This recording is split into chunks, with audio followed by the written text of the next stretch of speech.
Assalamualaikum warahmatullahi. Perkenalkan, nama saya Nikadek Salmayanti, kelas 9C.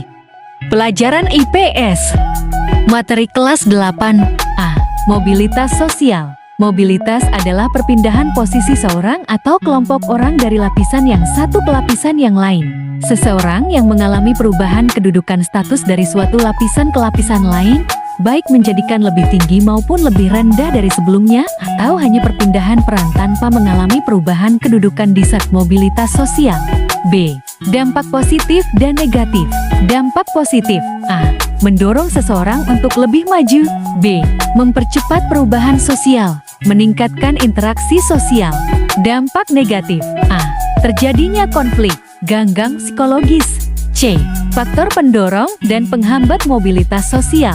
Faktor pendorong. Pertama, faktor struktural. Kedua, faktor individu. Ketiga, faktor ekonomi. Keempat, faktor politik. Kelima, faktor kependudukan. Faktor penghambat. Pertama, faktor kemiskinan. Kedua, faktor diskriminasi. D. Bentuk-bentuk mobilitas sosial. A. Mobilitas vertikal. Mobilitas sosial vertikal adalah perpindahan seseorang atau kelompok dari suatu kedudukan sosial ke kedudukan sosial lain yang tidak sederajat. Mobilitas vertikal atas, dari ke tingkat yang rendah ke tingkat yang lebih tinggi. Mobilitas vertikal bawah, dari tingkat tinggi ke tingkat yang lebih rendah. B. Mobilitas horizontal, perpindahan status seseorang dengan jabatan yang sama. E. Saluran-saluran mobilitas sosial. A.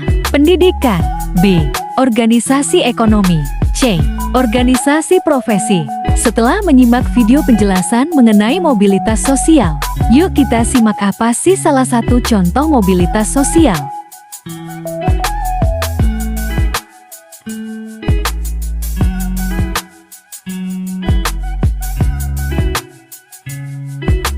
Sekian penjelasan mengenai mobilitas sosial dari saya dan terima kasih yang telah menonton sampai selesai. Semoga bermanfaat untuk kita semua. Wassalamualaikum warahmatullahi wabarakatuh.